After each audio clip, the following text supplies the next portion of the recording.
Good morning, good morning, good morning. It is the private coaching group on Tuesday.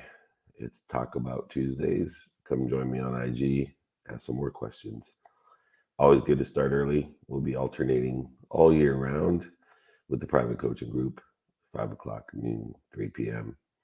Maybe I'll do a late night session, Matt, one time at 9 p.m. or something for the midnight owls as we get going. Very, very good. Anyways, let's see who's up. There's people pouring in. Hopefully, we'll get the link out to them and get the questions. Click here to live.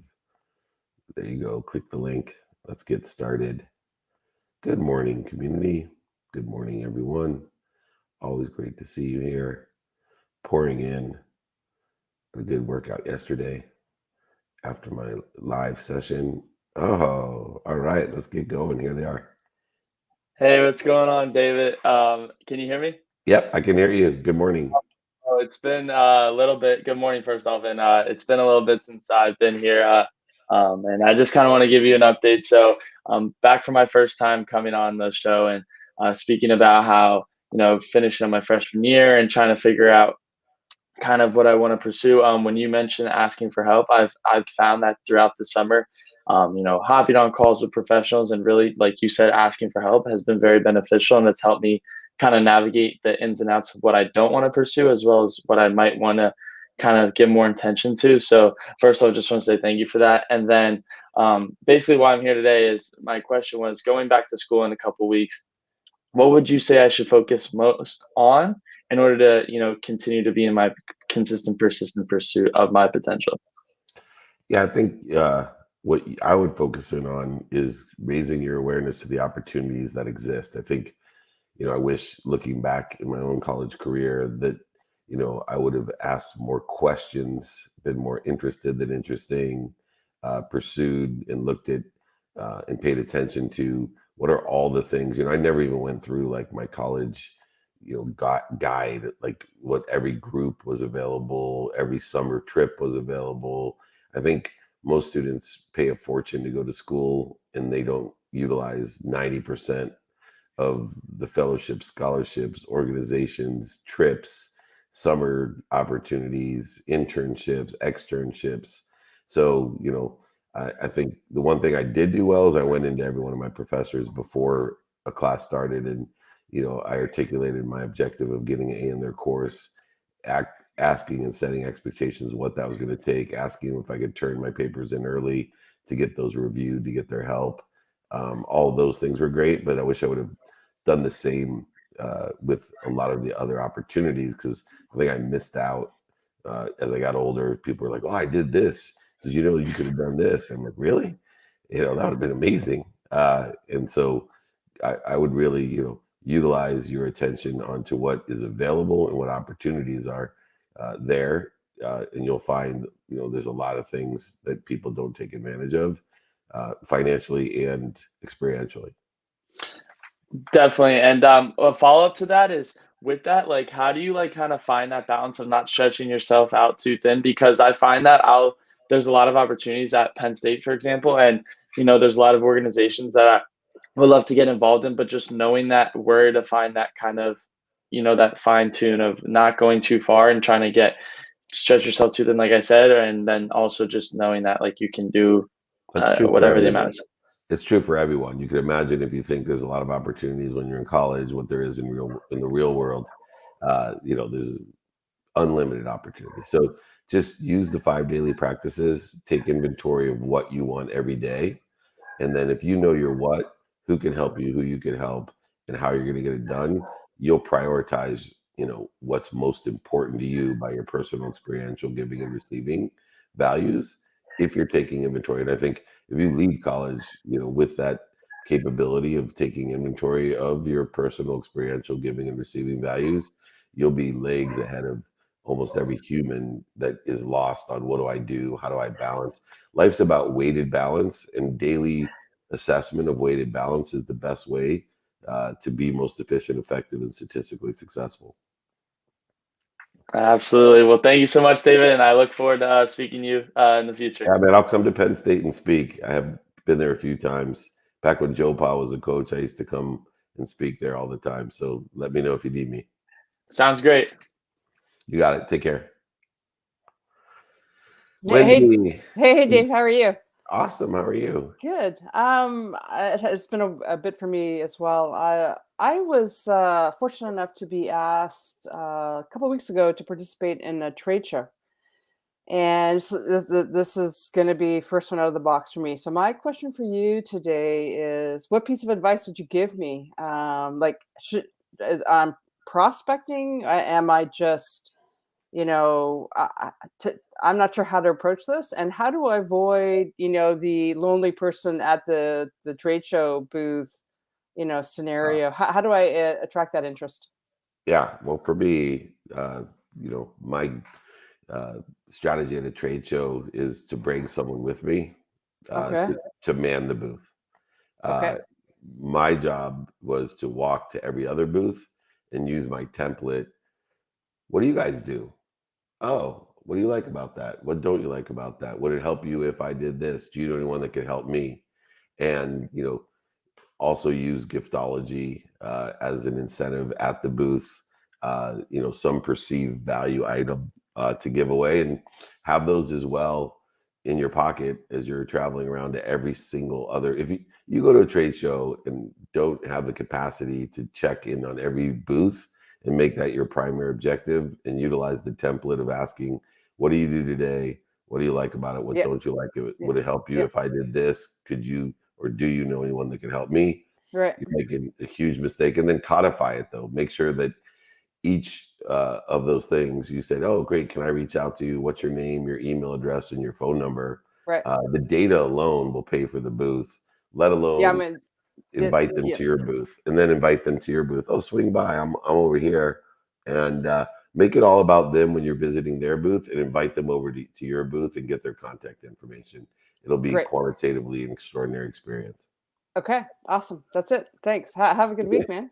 Yeah, good to have you again. Okay. Thank you. Yeah. Take care. Bye. Right on. All right, Trisha. Good morning. How are you? Amazing. How are you? Wonderful. That's my word. I love amazing. Yeah, me too. Thank you for making yourself so accessible to all of us. My question for you today is, so I used to be a Bob Proctor consultant. I worked with him for a couple years, and I found that my real talent is really helping coaches find their message, turning it into a brand, and then helping that go to a movement. And so I really would like to work with Bob Proctor coaches. So my question is, how would I go about doing that? And is there a way that you could help me? Well, the way that I would do it, I think that you're like spot on as far as opportunity go. Number one, I wouldn't limit myself to Bob Proctor coaches. There's John Maxwell coaches, Bob Right. Proctor coaches, but like the list goes on and on. And so I would reach out to Bob Proctor. I personally, knowing him and how abundant he is, he's been one of my mentors forever. I'd reach out to him or Gallagher and just thank them for all the help that they've given him as a Bob Proctor coach. But you'd like to do this and see how you could collaborate with them, their database, their coaches, even offering them a portion of what you do to be able to access their database historically. Okay. Which would be good, because he'd be a good person to scale out your system of being abundant and offering, how do we brand coaches? How do we build a brand around each of these individuals, which then may carry on past coaches? So Yeah. I think one of the hugest opportunities is individual branding. Obviously, I come from 35 years of traditional branding and building in the sports world. Traditionally, the Troy Aikman, Steve Youngs, Roberto Clemente's, Pro Football Hall of Fame, Evander Holyfields of the world, with the combination of corporate and charitable brands and how we do that. But today, this is an extraordinary opportunity. And so I would go directly to the company, to the individual that has all the coaches, Marshall Goldsmith. I'd make a list, and I think you'll be overwhelmed with how much business you'll have. Awesome. Cool. Thank you so much. If you need any help, just reach out. And if they're, I can, if Bob's not getting back to you or whatever, I can make that introduction. Okay. Okay. Thank you so much. Appreciate you. You got it. Thanks, Trish. Take care. Bye. Bye-bye. Chuck Rose, what's going on? Good morning. How are you? Good. Can you hear me okay? I can hear you perfectly. Perfect. I am taking tidbits from everyone. There's little things that I was going to ask a question, and I'm getting bits and bits from everyone. And, you're getting someone on the phone has really helped me a lot. As a financial planner, I'm trying to niche down a little bit. I'm trying to go after a new sleeve of clients, a certain type of business owner. And I've got my list of, who I can reach out to. I've got some email marketing ideas. I'm collecting some guerrilla marketing. I'm just thinking through how to approach this. I know at some point I just got to get started, but when you're going after a whole new group of people as potential clients, any ideas there on how to better get my foot in the door, so to speak? Yeah, I'm a big fan of just traditional asking. So once I know specifically who I'm looking for, I've changed my perspective to I don't look for a specific avatar. I look for open minds and then ask those open minds for who I'm looking for. So meaning in person, on the phone, via email, and traditional media and social media, looking for people with open minds, open hearts, and open hands, and asking, do you know anyone that can help me? I'm looking for people who are just buying houses, because people that are just buying houses are perfect candidates for financial planning or estate planning, trust planning, insurance sales, life insurance, or small businesses that are scaling. Do you know anyone that has a business that's growing? Because their key man insurance, life insurance, estate planning, trust, etc. So, being a financial planner, looking for open minds, but specifically knowing your ask, two open minds that do you know anyone that can help me, which then qualifies people into three buckets. One, closed-mindedness. And when you meet someone with a closed mind, run away, because it takes 1,000 times the effort to have them help you than anyone else. And you don't want to spend 1,000 times the effort on one person, even if they're the exact avatar of who you're looking for. And then you find people that are sponsors, people that know people that can, do business with you. And then you find the power sponsors that are people who can do business with you themselves and know people that can do business with you. But if you get into the habit every day, in person, on the phone, via email, media, traditional and social media, and you specifically know your ask of the open mind, on average, most people know about 1,000 people now. It's not like the old days when I grew up, you get like the golf game, the church group, 4 or 5 people in your network. So when people are consistent in attention, put attention and intention towards asking, especially in your business, and the products, man, you will absolutely kill it. So if I hear you correctly, I am basically going out open-minded. I'm offering value, showing value, and I'm asking for help. The people I'm asking for help may actually, in fact, become clients, but you're not asking them to become a client, is what you're saying. You're saying, hey, you're a great person. I'm a great person. We get along. This is what I'm doing. Here's my mission and how I can help people. I really want to add value. Do you know anyone to speak to? And in that, they may say, yes, here's someone I could introduce you to. Or they may say, hey, let's get coffee. Something. Yeah, that's your. Be a little bit more specific about, a critical life or business issue that leads to estate planning or trust planning or financial planning. You could use financial literacy as an issue. So you can educate people and understand, I call it getting the measurements strategy. So if anyone's ever bought customized suits, I used to joke around and say, don't ever give a guy that sells custom suits your measurements, because you'll end up buying something. Well, don't ever give a financial planner your measurements, because you'll end up buying something. If you've taken the time to sit down and work through the financial literacy part, by the end, he'll be able to quantifiably tell you some sort of value that he can provide that, as long as you have the money, would only make sense. And you and I both know that. And if you're ever interested, I have a team with Marshall Falk and I of financial planners. If you're ever interested in having that conversation, we'd love to have you join our team. Yeah, I'd like to learn more. Maybe I can email you separately, ask about that. And I'm very grateful. I'm excited to help a lot of people. So we'll catch you on the next few, and I'll have to listen to this replay a couple of times because I soaked in a lot. So thanks again. Thank you, Chuck. Take care. Take care. Awesome. Mikey, make sure that I get Chuck to introduce to Marshall Falk. All right, thank you. Oh, hook him. Got even the oh my gosh, the bird sweater on to match the hat. It's this is so I set my alarm for 7 And that's when the call starts. And so I don't know why. And so I shot out of bed. So pardon my appearance, but I wanted to talk to you this morning. This is my pre-workout. This is my pre-workout event. So I'm never this discombobulated. Sorry, I totally interrupted you. No, it's good. I feel discombobulated. Oh my goodness. But I wanted to be here. So thank you for letting me show up half awake and discombobulated. So my question, it's important. I mean, anyway. Okay. So I'm on a transition over to looking for a job. I don't want to say a job because that's not the right word, but a place where I can contribute and add value and learn. And so I remember back in May, you had interviewed the founders of Kodiak Cakes, and I was looking in there, and they have a lot of great positions that I think I could fill. So I wrote an introductory letter yesterday, and I'm wondering, I don't know in what way or what would be the right approach here, because there are several positions that I think I'd be a good fit for. So I want to be like, hey, I saw you guys on IG Live with Meltzer. I resonated. These are my takeaways. Here's who I am. Here's a little bit of my story, and here's how I can help you guys. Would love to come in for an interview, or does that sound fair? Can I come in and talk to y'all? But my question for you is that the right approach? They're the like CEO level. Like, do they even want to talk to me, or do I approach the like HR senior recruiter? What would you do?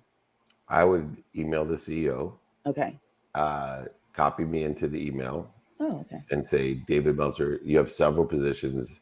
I was speaking with David Meltzer, and he speaks so highly of your company. And I noticed you had several positions that I think that are aligned with my skills, my knowledge, and my desire.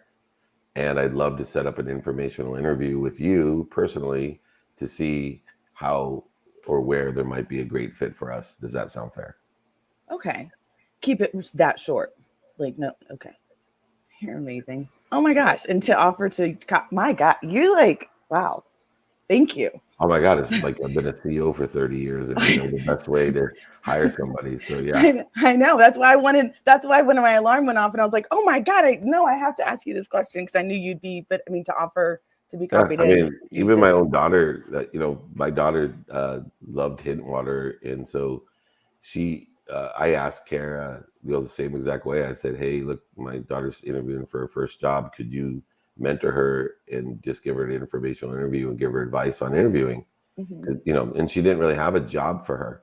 So it wasn't like I was getting her a job. And she interviewed with her and blew her away. And she called me. She said, I just have to tell you, I'm not going to give any recommendations to your daughter, except for I want to hire her and create a position for her in the city that she wanted to work with. So now this week we're moving her to New York, and she's working with Hidden Water. So yeah, it works. Yeah, I thank you so much. I really appreciate you. I appreciate all your help, and thanks for letting me show up. I was trying to get some lighting in here. You got it. Thank you for joining me and waking up early. We do this every once in a while, as you know. So and I appreciate y'all. Y'all woke up at 5. I'm 7. I'm fine. We appreciate y'all too. Y'all. All right. Matt's laughing. Thanks. Mike is asleep, but Matt's laughing. Hello. Whoa. What's going on, girly? Whoa, what's up? So, what's up?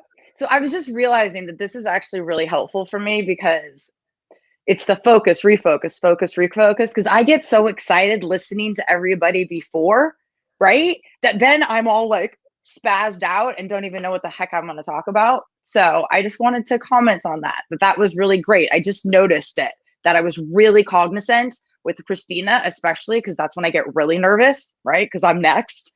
That's why I always used to like to go first in school, right? Just get it out of the way, because it was like the anxiety. So I just utilized your focus, refocus right now. So I just wanted to say thank you. I need it very greatly, as we all know. I tend to be a little all over the place. So speaking of which, it's kind of a silly, let me not preface it. Let me just ask it. It's just about asking questions. Is there any kind of tips on just how to more effectively ask a question? Because I'm sure you can testify to this with me, is that I'll ask something, but I'm kind of, I don't know, all over the place. Mm-hmm. So look, it's a matter of knowing where you want to go and what you're interested in. So like, if I was interested in, learning about I don't know, that white thing behind you. Oh, that's a shadow. So let's say that hat. Okay. So asking questions, and I'm interested in the hat, then I stay focused in on what my questions are pertaining to. So I got to remind myself, okay, you're asking questions about the hat. Because I could say, people with minds like ours. So I would say, hey, what's the deal with that hat behind you? And then you might tell me a story, and I'm like, oh, tell me about your dad, because your dad gave it to you. Instead of, no, I'm really interested in asking questions about the hat, where you got the hat, how much the hat was, why it has that patch on it, does it fit you well? So I kind of just remind myself, because like I'll go down the rabbit's hole of like, oh, some other story, but only out of time. It's not that I'm not interested, but only out of time that each person that I'm speaking with or have questions with, I want to get to the issue that I do, which is know everything about your hat. So as I'm listening to you, I'll actually cancel out my idea of another question when, you say something about your dad. I'm like, oh, because I know that I have to stay on point. And so I just remind myself this questioning is about the hat. And I think that will help you a lot to not go down all these different places, and remind yourself, because I think you're good at listing out what you're curious about. And so you just remind yourself that it's about, how to open a sales call or whatever other issues are. Just remind yourself.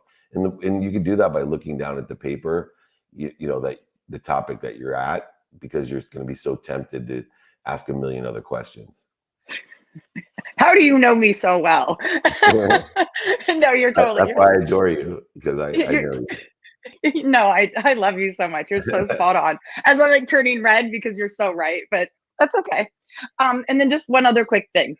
You always mention like a transcribing app. Yeah. Like what's it called? Why use Rev? R-E-V. R-E-V. Okay. Groovy. All right. It's one of my you. favorite apps, by the way. So also one of the questions that is good to ask people to change your life is, what's your favorite app? So, because Rev is my favorite app. And a lot of people aren't asking that question today when they meet people. And like, you can learn so much that can change your life by saying, hey, what's your favorite app? And people will tell you all kinds of stuff that you don't know about. So like, when I'm in a conversation, it's one of my kind of secret questions that I ask everyone. Hey, tell me what your favorite app is. And that's how I learned. That's how I learned about Rev, and it changed my life. That's so true. That's so nails. I mean, I always say that you just got to ask the young kids, especially. Yeah. But that being said, oh my gosh, fantastic. Thank you. We'll have a groovy day. Oh, but wait, I do have to ask. The spiritual starfish what? I've been hearing it being used, and then I'm like, am I still the spiritual starfish, or is somebody else the spiritual starfish? People can use it. Yeah, you're this. Yeah, you're this. When you say it and Craig says I'm the articulate alligator. I know that, but then I just wasn't sure. Spiritual starfish. And good. I just want to make sure it wasn't taken, that somebody took it over. I was like, that's me. No. I was embarrassed to ask you. I was like, is he still talking about me? Such a good name. It's like prime time. It's such a good name. Everybody kind of wants to inherit it. But spiritual starfish is great. Okay. But when you say it, are you referencing me? Yeah. Okay. That's all. All right. All I care about is you. So that's groovy. Everyone else, you care. All right. Or if I say husky, then I'm talking about you too. Okay. Well, good. All right. All right. Love you. Bye. Love you. Thank bye. you. Hey, Kev. Hey, good morning. Yeah, thanks for getting on so early. Related to the transcription, I used to use Rev and Temi, and Otter.ai has been a great one. Otter's great, yeah. And then there's also descriptive, which is a high-end way that records the vibration of your voice. And so if you need to correct, all you do is type in the word, and it takes your voice and speaks that word.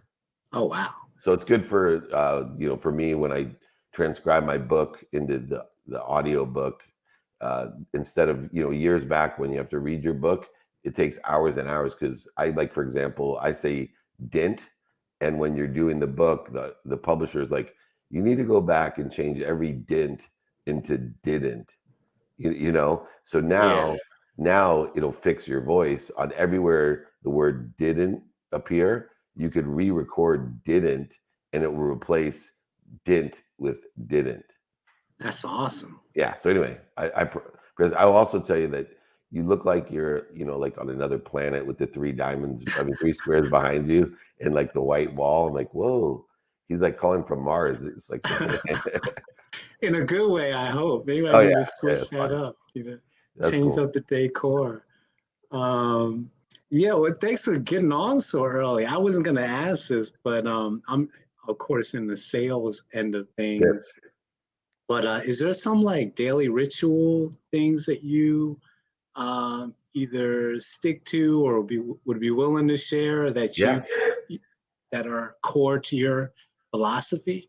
Absolutely. So one is I create a daily routine and an adaptable routine. And so my daily routine is set by being a student of my calendar, which is one of my 5 daily practices, which I'm happy to send you, which is I know my what every day. I take inventory of what I want personally, experientially, giving and receiving wise. I then check out who I can help with my what and who can help me, people that are in the situation that I want to be in, these sponsors and power sponsors that I previously discussed. Then on the how side, I'm studying, which means to me paying attention to, giving intention to the coincidences I want by studying what I have planned in that set routine and what I don't have planned.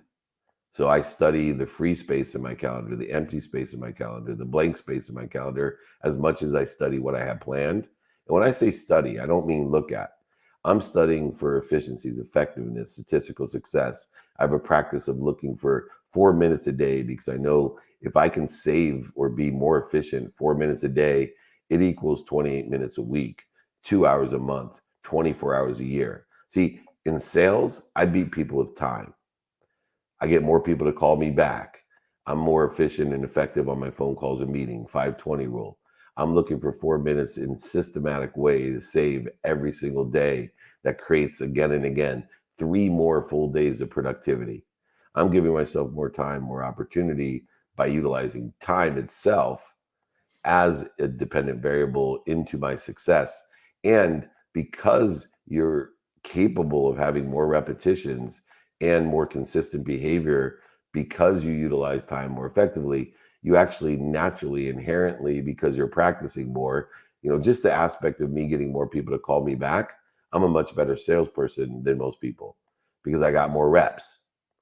Right? I've cleaned up and clarified my message. I can articulate and quantify the value that I'm asking for to exceed, what anyone would be willing to pay. So, it's amazing to be statistically successful, and time is a dependent variable based on what? A set routine that I create that includes, by the way, one of the best pieces of advice, my tomorrow starts today as a salesperson. I have an unwinding routine. So my tomorrow starts today at 9 p.m. by facilitating putting my mind, my body, and my soul in the correct position so that the next day I start at a higher frequency. I plateau and grow each day. Most sales reps, they feel like of any profession in the world, like they live the myth of Sisyphus, right? They feel as if they're pushing a boulder up the hill every day, up the hill every quarter, up the hill every year, just to have it roll back down to the bottom, right? Start all over.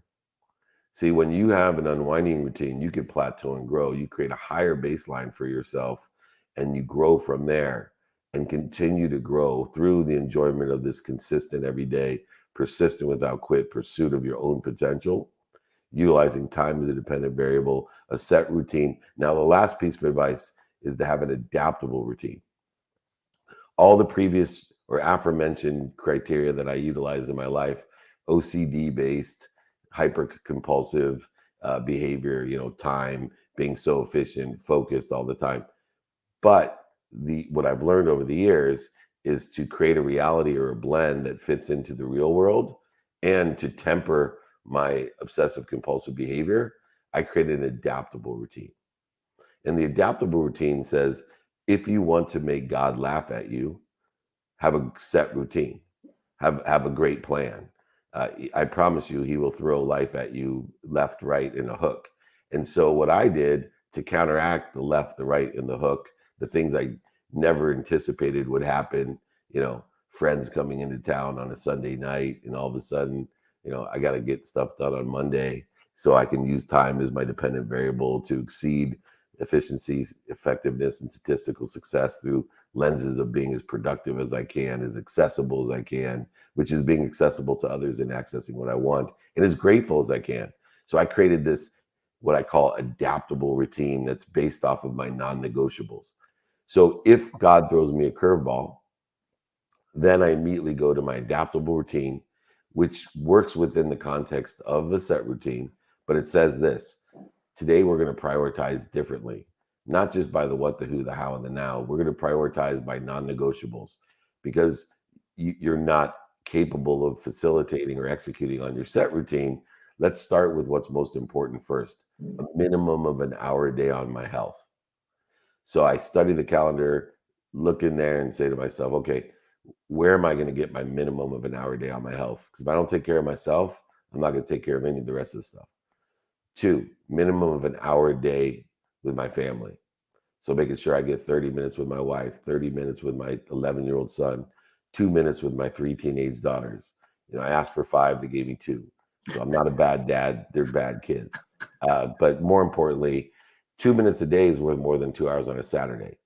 Meditation, health-wise, I guarantee you, 2 minutes a day is worth more than 2 hours on a Saturday. Children-wise, that's the way the conscious continuum works. That's the way sales works: consistent, persistent behavior. So I use a minimum of an hour a day on my family. Then I use a minimum of 10 minutes a day on my calendar to reorganize and prioritize the what, the who, the how, and the now, to be most efficient, effective with the remainder of the day, determinative upon the curveball that God sent to me. So by utilizing an adaptable routine, it keeps me within the context of the conscious continuum by being consistent and aggregating, accelerating, and compounding my success through consistent, persistent attention and intention on the coincidences I want. Does that sound fair? Yeah. Is the reprioritization similar to what the end of day ritual for on the like salesperson side? So unwinding routine allows me to put myself into that position of no, alcohol, no drugs, no, negative energy. It's just getting yourself in a position for the next day. Gotcha. And my actual question, I mean, that was all great. Thanks for going through that. My actual question was related to one of the documents that brought me into your world, which was your referral document. Yep. And I have a situation, a new potential string of deals that I think I should be utilizing that for. Can I tell you about that and Sure. get some feedback? So I met a gentleman who's interested in meeting companies that are digital agencies and what was the other? E-commerce companies that are willing to sell, get acquired.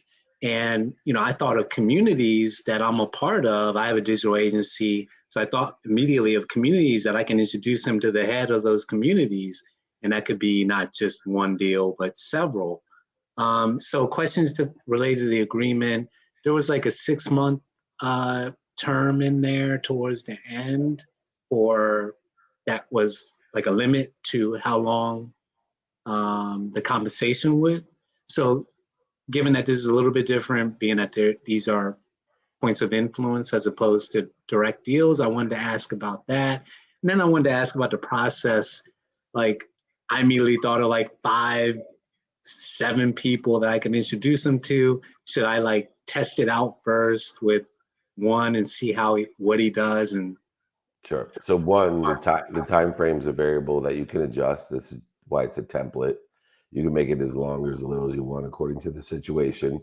2, always test it out, right? And see, one of the things that I do that's a little different than most people is I inform both sides of the agreement, the person I'm introducing to, of the agreement I have, that, look, I have an arrangement with someone I'd like to introduce you to. I do get a finder's fee. I let them know right up front. And the reason is, and what it turned out to be is, I wanted to be transparent. But what happened was it ended up being a reinforcer because I now recruited a power sponsor of mine. So the person who I introduced to becomes an investment, right, of my own. So they actually want me to do well, and they feel like they're doing a good deed or helping me out by doing the deal. And where most people hide that and then create interference in a relationship by telling someone, hey, I'm getting paid for this introduction, it actually worked to my benefit that I became an investment, and those people started introducing me to more people. And then they also would say during the course of the agreement, hey, don't forget, you got to pay Dave. So I would highly suggest that as well, to just be transparent and say, hey, I want to introduce you to this person. I do get paid for the introduction, but that's how valuable it is. Got you. Okay. And any suggestion on the 6 month versus longer for the point of influence, since it is, Yeah, I mean, I just go as long as you can. Okay. It's to your benefit. Yeah, definitely. All right. Cool. Thanks so much. You got Kev. Thank you. Yeah. Take care. Right on. Take care. Oh. Alexander the Great. What's going on? No better there than here. I'm happy to be here. Right now. Me too. Good to see you. Where I want to start is the beacon to the universe. So obviously this is about selling, relationships, but for me, just like with health being the foundation, you got to have that foundation of everything being balanced in your head, and then getting the signal out there. And this is the one thing you've done for me, as far as totally rewiring my mind, my brain. And so I'm really getting there. And so I asked something about that the last time also. So the question is, about the DNA, the 40,000 thoughts, just going from negative, because all of us have an issue with self-confidence, and that's what I'm talking about. And you turn that around for us. So I'm really getting there, and still, like, occasionally you talk about clearing negativity. I hear that all the time in your videos. So, and I have thoughts. Sometimes I go like, whoa, no, out. So just this, I know the beacon is there, and I think I've sent some signals, but they're not strong enough, or they're not connecting yet. So what else can I still do to kind of, reach the level that you're at? Well, one thing that I tell myself as well, and I have the same feelings, the same thoughts as you do, is, one, how can I get better at only spending minutes and moments in there? And then two, when it comes to signal, that beacon that we talk about, that, implements or executes the law of attraction and allowance, that clears the interference, is really what the beacon does between you and what already exists in what I have now found out, trillions of universes. When I was talking about people just, getting too scared to ask, and I'm like, you're just even asking for crumbs. You just have no concept of the size, scope, and scale of the universe, and that's why you've limited yourself to thinking that, asking for a Ferrari is a huge ask, or asking to empower 1 billion people is a huge ask. Mm-hmm. Shit, that's like a crumb. And so when we can, look and say to ourselves, my objective is to enjoy the consistent, persistent pursuit of strengthening my signal. I think I'm on to the right signal now. I know my station. Now I want to build a bigger tower to put the signal out to that station. So, it's just a matter of practice. And you got to always, like everyone else, you got to detach your emotions from the time, because it only take resistance. So, as most people like myself and you will be like, oh, I think I'm on the right track, but when am I going to get to here? Whenever you say when, once again, time in the scope of even geologic time, not infinite time, but even geologic time, the time of this universe, or, this world, you and I both know that our lives, don't even equal 1 second before New Year's. So when we start telling the universe, this is taking too long, they're like, what are you talking about? You're a blip. and you're asking for a blip of a blip. So remind yourself, look, I'm a blip of a blip, so I better enjoy the blip of the blips instead of worrying about the blip of the blip, holding on to the blip of the blip, creating resistance of the blip of the blip. It doesn't really matter, the blip or the blip. So I'm just going to enjoy the best I can pursuing this because it feels really good and I'm learning a shitload and I'm helping people. And maybe, hopefully, I'm creating abundance and making money as well. Beautiful. So, the intro that you guys made for me, with the 2-minute drill, one of the things, it was just so phenomenal. That to me, besides the banana, but that to me is just so beautiful, amazing, wonderful. And in it, it talks about, or I say about, I'm the entrepreneur who gives his heart to the world. And before, somebody was asking about, branding and personal branding. So is that something that could be branded, as far as personal branding, about giving or caring, or doing good deeds that you speak about, that I speak about? I'm hoping that's what I do. So yeah, it seems to work for me. So can I brand myself as the entrepreneur who gives his heart to the world? Is that a good brand or positioning? Yeah, of course, because it has a frequency, right? So you're the giverpreneur. I like that. Take it. That's yours. I'm going to take it. Do you use ClickFunnels or anything like that? Yeah. I mean, are there, what's that?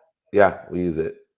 I mean, are there specific programs that we all can use that you use? Or, I mean, there's so many. I don't even know all the programs that we use because obviously I have a team, but I know ClickFunnels, and Russell is a friend of mine, and we use it for portions and parts of what we do. I also have a 9-box template for funnels that we created in that respect. And, I'm sure I can get, Could I speak to somebody? Yeah. Could you introduce me to Russell or somebody? Because I the automation is so important. I have a better guy, Chris Murray, that is far cheaper, that he uses everybody's stuff. So, Mikey, can we just introduce Eric to Chris Murray? Yes. He gave me a thumbs up. Okay. Dave, I just want to thank you on behalf of, all the people here today, the community, the world. It is so awesome. And thank you, my brother. I'm excited to help you get to those billion people together. Why we're here. Yeah, I know you will. I have all the confidence in the world. Thank you. Bye. Bye. Awesome. All right, there she is. Kathleen, how are you? Good. It's been a while. Yeah, you probably don't know this, but when you came on, you almost had the reverse view of the guy behind you, the picture of him holding his glasses. That's what you look like. You had that pose. You had that pose when you came on. I was like, that's weird. That's one of my favorite images of my son I took about 5 years ago. So you look just like it when you're like this. Well, it's the darn, the progressives. Yeah. Right. Of the glasses and stuff. So yeah. So that's what that's all about. So cool. Yeah, it's been a while. I wanted to update you and get your input. I am following 2 paths right now. One is, going into the convention calendar through Visit Tucson, making contacts with companies coming to town and getting some paid work on the books. That's wonderful, as long as the Delta variant stays at bay. And the other path is continuing with my Voices of Race series, which has now which is what I wanted to speak to you about. I've received the attention of our university here in the vice provost office, who are now providing me an opportunity to develop a program that will be used university-wide. So it sounds like at this particular juncture, I have a lot of free reign to develop a program that includes my portraiture work, my inclusion and diversity work, possibly working with bringing a speaker series to town. It would be under contract, right? It almost feels like it's a test of some sort to see what I can come up with. I am a complete fish out of water. I have absolutely no idea how to proceed to do this. So I'm collecting data right now from people that I know. So I'm going back to the original woman who connected me with the vice provost office to seek her advice and guidance. and several other contacts I have within the university and folks out in the professional world. So I'm trying to keep it manageable, and I'd be curious about your feedback of anything that you might know of working within a university system when one is being given kind of a platter right now saying, build it, do what you'd like to do, which is incredible. And yeah, one of the nice things about working with universities is there's so many universities out there, and they're so collaborative. And so what I would do is do my due diligence of what universities have a platform similar or one in which you can model after, and then go ask them for help and just improve upon, I do this all the time because I get different entrepreneur programs or sports management programs asking for my consultative help.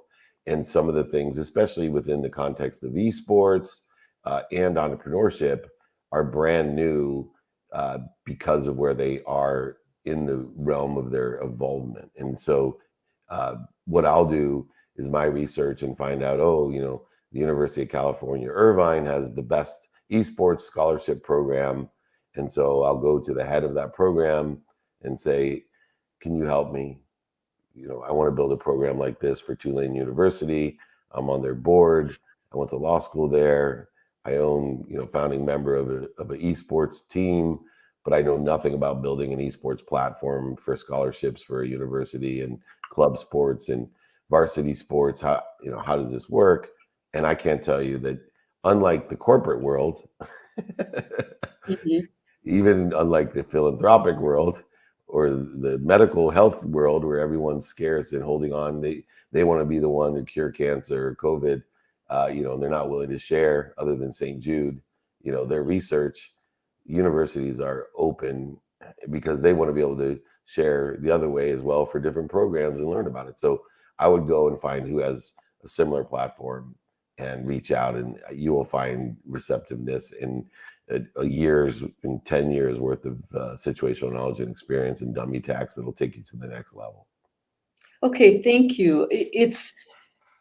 I have a lot of research to do. They're trying to encourage me to pull something together within the next 3 or 4 weeks, which is well, then do it. I'm going to be working on it.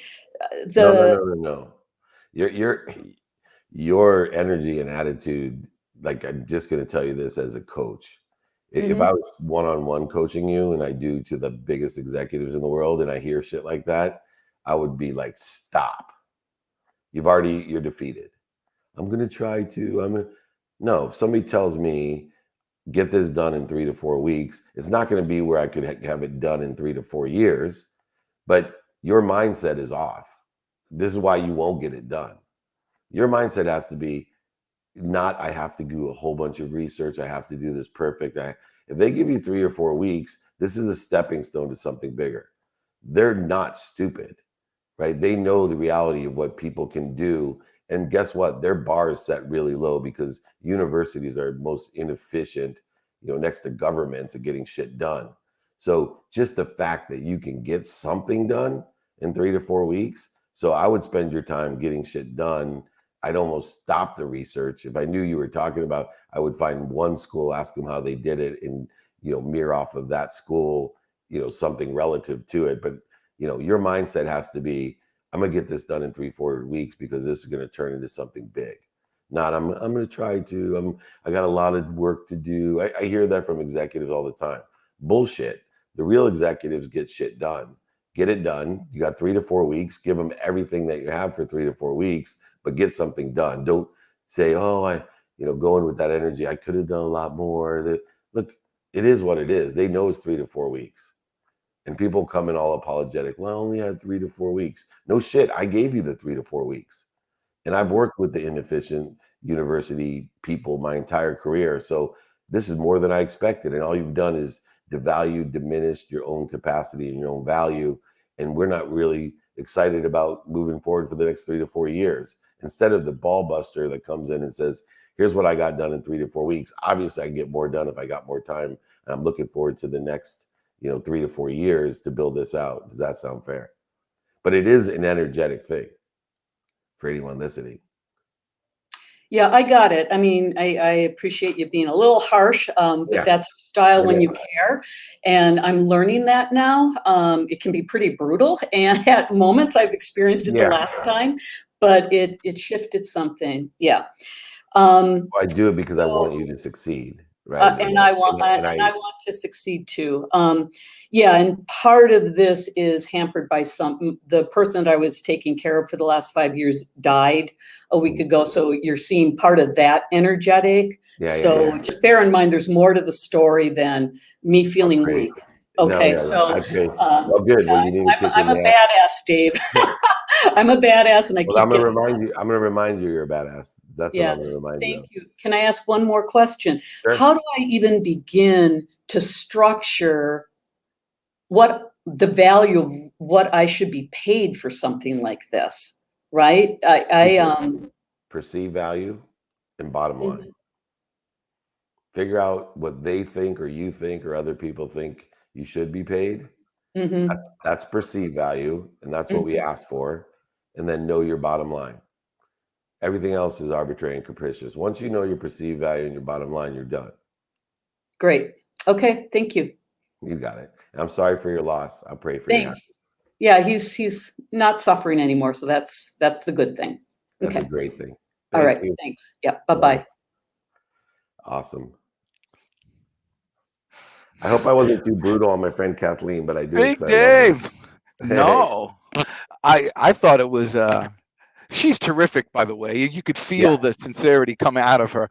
But yeah, I mean, when someone makes an excuse, you jump on them in 2 seconds. I know what you would do. You would get it done in 2 weeks and bring it early and say, see if I'm on the right track, just like it said in your book that you used to do at school. Exactly. I talked about it. The first guy that was on, that's exactly the advice I gave him. He's going back for his sophomore year. He said, smartest thing I do. I still do it today, right? Yeah. I beat the syllabus, allow them to give me their input, let the proposal become theirs, and then there's no wonder they love it. That's it. Yeah, no, it's right. I always tell people, there's 3 things that people will give you if you ask for them. They'll give you help. If you ask for help, they'll give it to you. If you ask their opinion, everybody's got one. But the best thing is to ask for somebody's advice, because not only does it fill their human need to be able to help, but you've just called them smart. I mean, nobody asks for advice from an idiot. I mean, from a 3-year-old, no one asks for advice from a 3-year-old. And so, biggest compliment you can give. Yeah, it's the greatest thing. I use it all the time. So I need to ask your advice. Yes.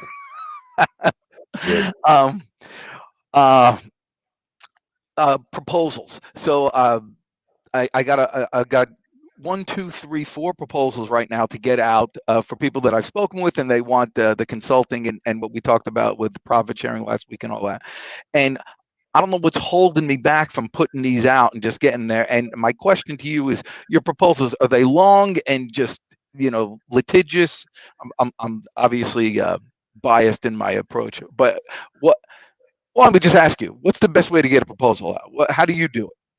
For me, they're templated with credibility, emotional attachment, reasons, impacts, and capabilities. Those are the 5 pages or 5 paragraphs, determined upon the size and scope and scale of the proposal. So I have individual templated proposal for free things, for group things, for one-on-one things, and for consultative things, for sponsorship, whatever it is. I create one proposal that has credibility, emotional attachment, the reasons, impacts, and capabilities, and then I adjust it specific to the person or the company. Would Very you be efficient. It's colorful, right? It has pictures for emotional attachment. It talks about, it starts out with a full page of credibility, because I know the closest I get to 100% credibility, the easier the rest of the proposal will work. And then I have the quantitative side, and it could be, 1 page. Like I said, it could be 5 paragraphs to 5 pages, but each paragraph or each page is credibility, emotional attachment, which then pervades the whole thing, reasons, impacts, and capabilities. Would you be comfortable giving me a sample of one of those templates? Like, why not, dude? I'll give you anything I have, of course. Okay. You're awesome. Okay, and so now I got to tell you, I have something else, but I can't because you blew my mind with how big the universe is now, and Yeah, that me being a too. blip of a blip of a blip. I need time to like compress that, but it makes things so much. Matt, I hey mean, Matt, we should do a video, or we have a video. We should do a video. Don't ask for crumbs. That should be the oh, title of the video. Don't ask for crumbs. you know, because I'm on a smaller level, like that stupid Amazon thing doing. In 4 months, I've sold $550,000 worth of crap. I don't even know what I've done. And I thought, man, it's so big, the world of Amazon. And then you just put it up to a trillion universes. Even that's a crumb. Even that's a pimple Oh yeah, on a zit on a fly. exactly. Yeah. Anyway, so that's all I got. I'm going to take up all your time. You're awesome. Please send me a Yeah. template if you can, or Can ask. you send the business advisory template, Mikey? Send him a proposal to Deej. All right, we got that done. Thanks, Mikey. All right, All right, bud. Take it you easy. got it. Thank you, guys. Hey, I want to give a shout out real quick to Matt and Mike, who, when I do these 5 a.m. ones, they got to get up at 4:30, get prepared. Mikey has kids, he has a wife, and Matt's ugly and lonely, but still to get up at 4:30 is appreciated. So he did make his bed too. I make him make his bed. Thank you guys. I appreciate both of you. All right. But Matt has a really beautiful girlfriend. She's blind and deaf. I didn't get to make my bed yet today because my wife is sleeping. But anyways, that's not Mine too. Mine too. Mine too. I wanted to. I loved the 2 prayers that you mentioned in Clubhouse on Friday. The 10 people introduce you to that you can help and that can help you. So I've incorporated that into my morning routine, and I love it. It's awesome. And I've even been sharing it with my kids and telling them about who I'm able to help or who's helped me. So that's awesome. So thank you. Would you mind maybe just kind of elaborating a little bit more about, I mean, I think I understand. I just want to hear you talk a bit more about maybe how you put those in the context of your routine. That's maybe more so than that. So, there's several different ways that we've talked about today. When you utilize the daily routine, the 5 daily practices, when I know my what do I want personally? What do I want experientially? What do I want giving wise? What do I want receiving wise? The next daily practice is entirely to that prayer. Now I know what I want today, just today. Now, people say, well, that's too close. I'm like, whoa, slow down, brother. Because when you determine what you want today, it's relying on and evaluating what you want a year from now, 10 years from now, or for your lifetime. It's naturally equated into the evaluation process, right? Like if I want to live, to over 111 years old, then that affects my personal decisions today. Yeah. But you can get from San Diego to Maine seeing 3 feet in front of you in the dark, but you're going to Maine, right? You may take twists and turns, get off at the wrong exit, get a flat tire, and go to the donut shop when you're supposed to be somewhere else. But yes, you will get to Maine at night, only being able to see 3 feet in front of you. So that's where the what is so important. I want you, incorporating your long-term stuff naturally, organically, subconsciously, unconsciously, and consciously. But the next step is the prayer, man. Who can I help with what I want, and who can help me? Fast way to get to where I want to be, right? Is find someone. That's what I told Kathleen. That's why I got a little bit frustrated, because it was like, whoa. Don't make excuses beforehand. Right. Let's take it and say, okay, what do I want? I know what I want for the university. Who can help me? Other people that work for universities that have this type of platform, or similar or synergistic or supplementary platforms to this, that can expedite the time frame in which I've been given to deliver some sort of proposal on what I would do. Not, it was, I could just feel it. She was already setting up why it wasn't going to happen. You know what I mean? Have you ever met people and you can hear it in their voice and you feel it in their heart? This ain't happening. And it's like, whoa, I wish somebody would kick me in the balls and say, hey, You only got 3 weeks. Make this happen. Quit making excuses and blame, shame, and justification before you even get the no. You're putting that energy out, you're going to fail just from that energy right there. Or at least create resistance. Yeah. Right. You're making it more difficult and saying it's done, it's done, it's done. I know my what. Here's my who. Now let me go to the how.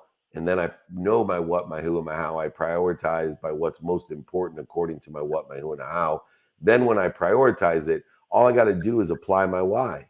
Apply my desire that I must be what I can be. Apply the enjoyment of the consistent, persistent pursuit of my potential. And it's going to happen because I'm clearing with my free will the interference between me and what already exists in infinity and limitlessness. The only real benefit of understanding a trillion universes is it actually gives us faith that it's already there. I just have to clear the interference to it. Can I share one more thing? Sure.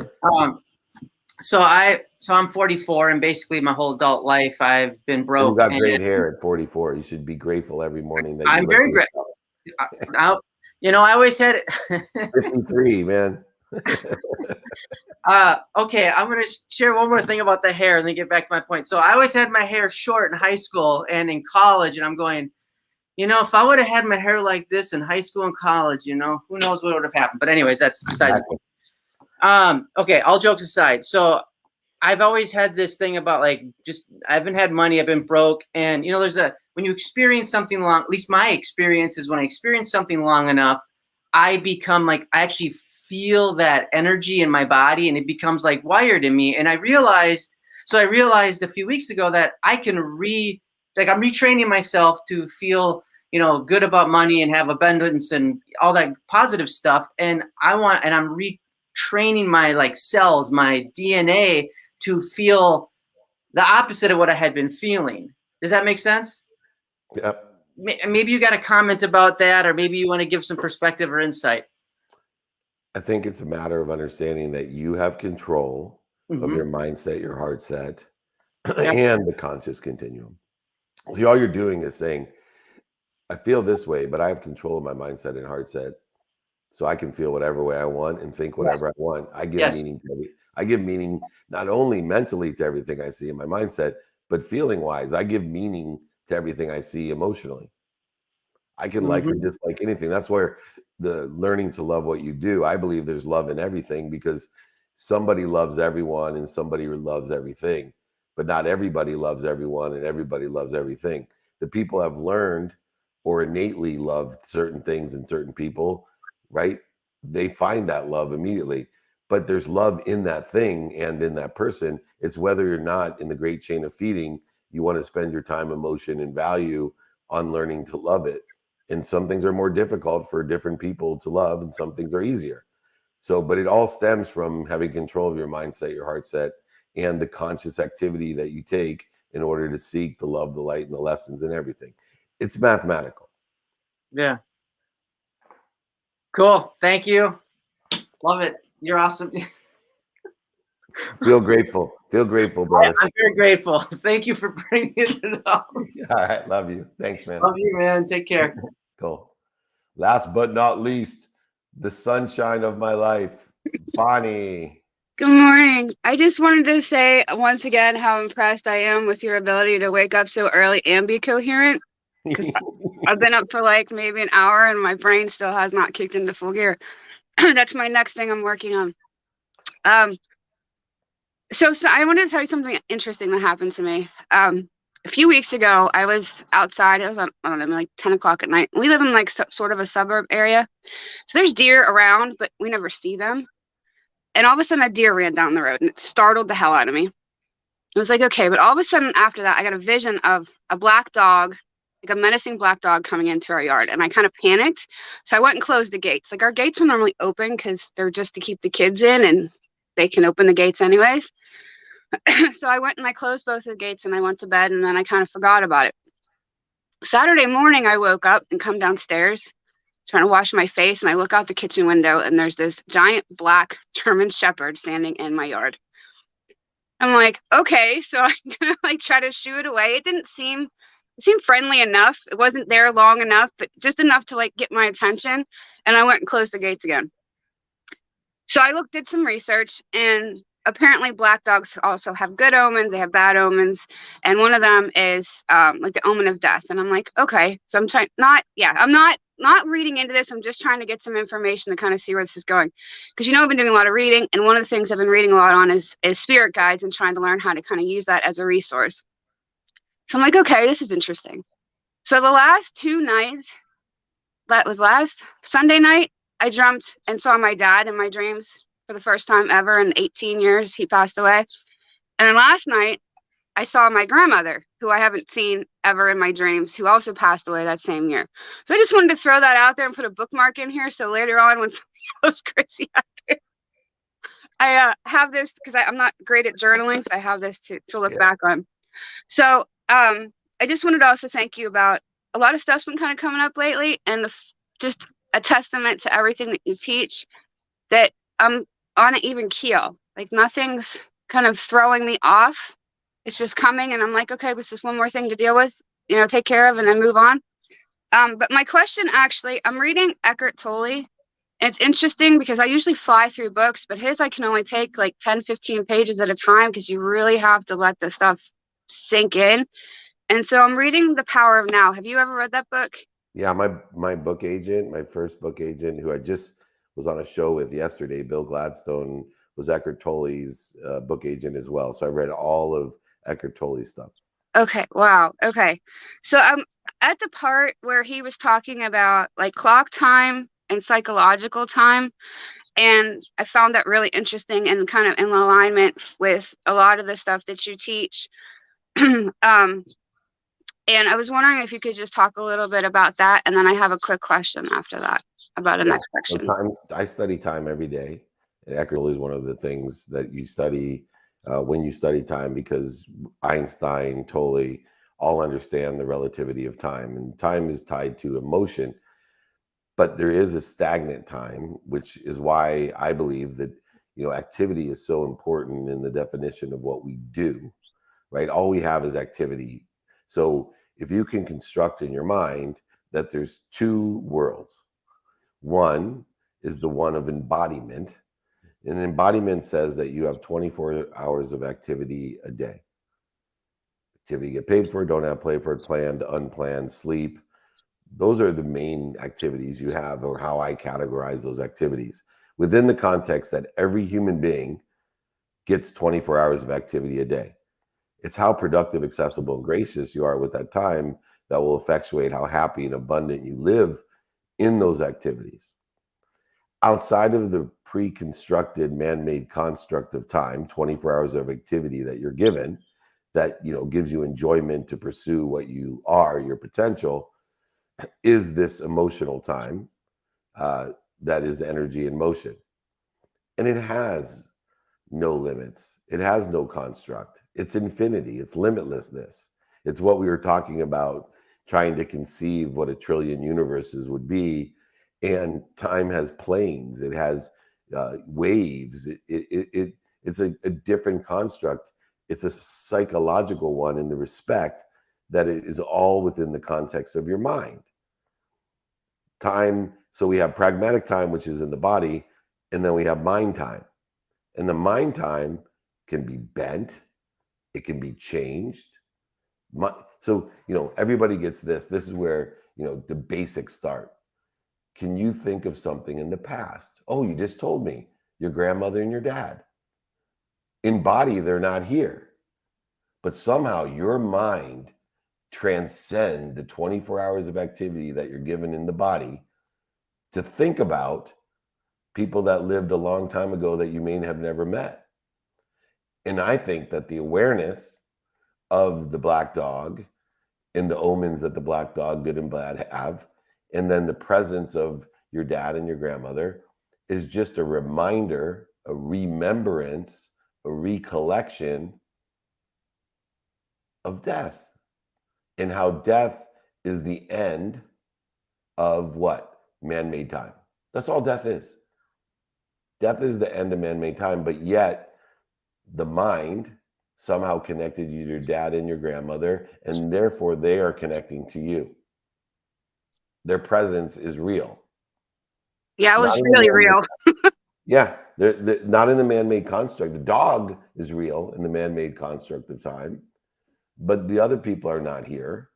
They're not here, but they're somewhere in psychological time, in a dimension that's hard for the embodiment to understand, which is why we're here to learn lessons, so that when we lose our bodies, we are better prepared to understand how we connect backwards to the people here and probably to other places, other lifetimes, other things where there's no limits and we live in abundance, in infinity.